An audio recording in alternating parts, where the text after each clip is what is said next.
ہو جاتی ہے۔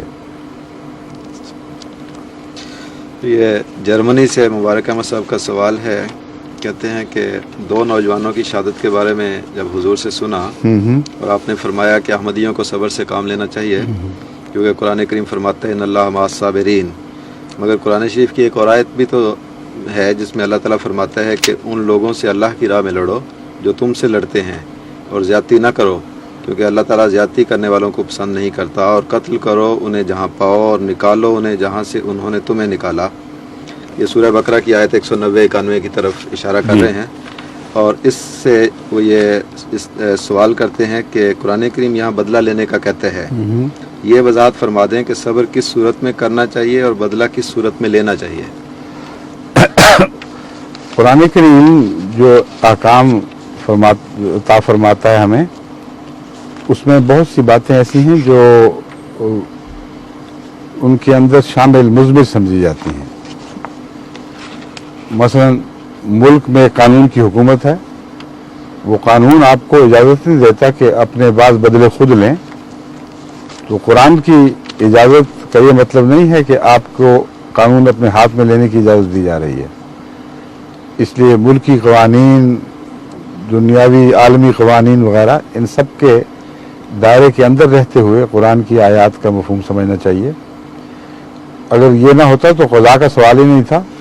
حضرت صلی اللہ علیہ وسلم کے زمانے میں بھی جو انفرادی اختلافات تھے، ان پہ بھی کبھی کسی کو اپنی طرف سے بدلہ لینے کی اجازت نہیں تھی۔ اگر کوئی کرتا تھا تو قانون شکنی کر کے کرتا تھا۔ حضرت اقدس محمد رسول اللہ کے دربار میں شکایات پہنچتی تھیں اور فیصلے وہاں سے صادر ہوتے تھے۔ بس اگر قرآن یہ کہتا ہے کہ تم قتل کا بدلہ قتل کے ذریعے لے سکتے ہو، تو وہاں یہ باتیں مضمر ہیں کہ جہاں اجازت ضروری قرار دی گئی ہے، جہاں قانون کی پابندی ضروری قرار دی گئی ہے، اس دائرے کے اندر رہتے ہوئے ایسا کرو۔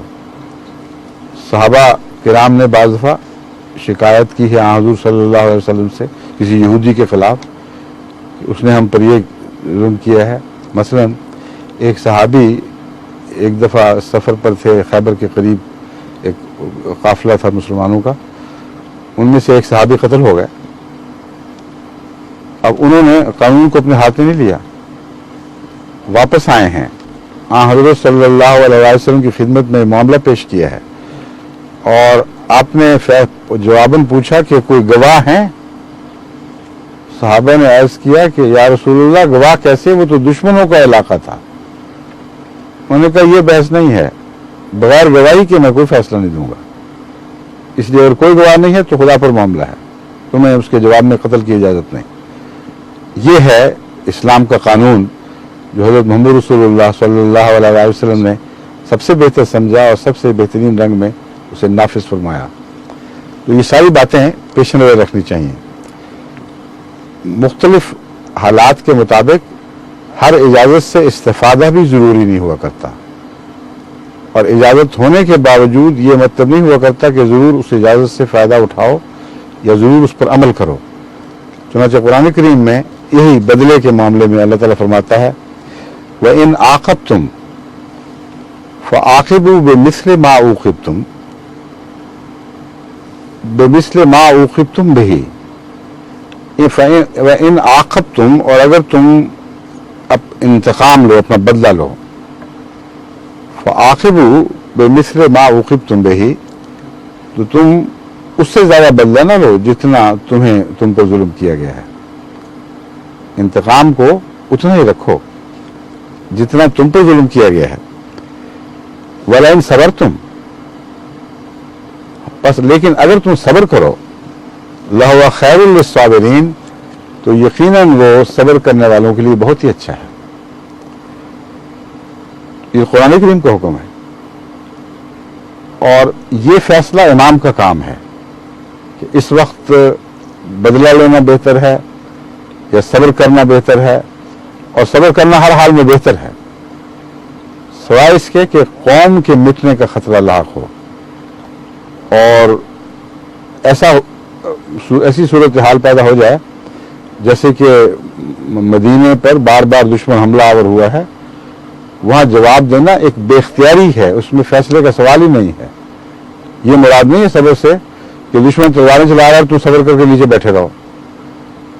مراد یہ ہے کہ اگر تم پر ظلم ہو چکا ہو تو اس کے بعد تم بدلہ لے سکتے ہو، لیکن نہ لینا بہتر ہے اگر تم صبر کر سکتے ہو تو.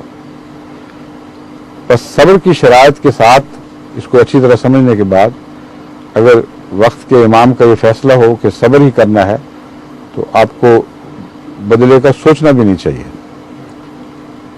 پاکستان سے روانہ ہونے سے پہلے میں آخری نصیحت جماعت کو یہ کی تھی کہ صبر کرو، اور میں نے ان کو یاد کرایا تھا کہ حضرت خلیفۃ المسیح ثالث رضی رحمہ اللہ تعالی نے جب 74 کے مظالم کا دور آیا ہے تو انہوں نے آپ نے نصیحت فرمائی تھی کہ اپنی مسکراہٹوں کی حفاظت کرو، اور میں نے چلنے سے پہلے یہ نصیحت کی تھی کہ اپنے غم کی حفاظت کرو اور اسے صبر میں ڈھالو، اور اس سے تمہیں بہت بڑی طاقت عطا ہوگی. اس کا اتنا بدلہ باہر مل رہا ہے، آپ کو ابھی تک ہوش ہی نہیں. آپ ہاتھ اٹھا کر کسی کو مار بھی بیٹھیں تو کیا ہاتھ میں آئے گا؟ اس کے بدلے 10,000 اور مظلوموں پر ظلم کر دیے، معصوموں پر ظلم کر دیے جائیں گے. اس لیے تھوڑی سی عقل سے بھی کام لیں. صرف میرے حکم کی بات نہیں ہے، حالات کا جائزہ لے کے دیکھیں، اس سے بہتر اور کوئی فیصلہ نہیں ہو سکتا.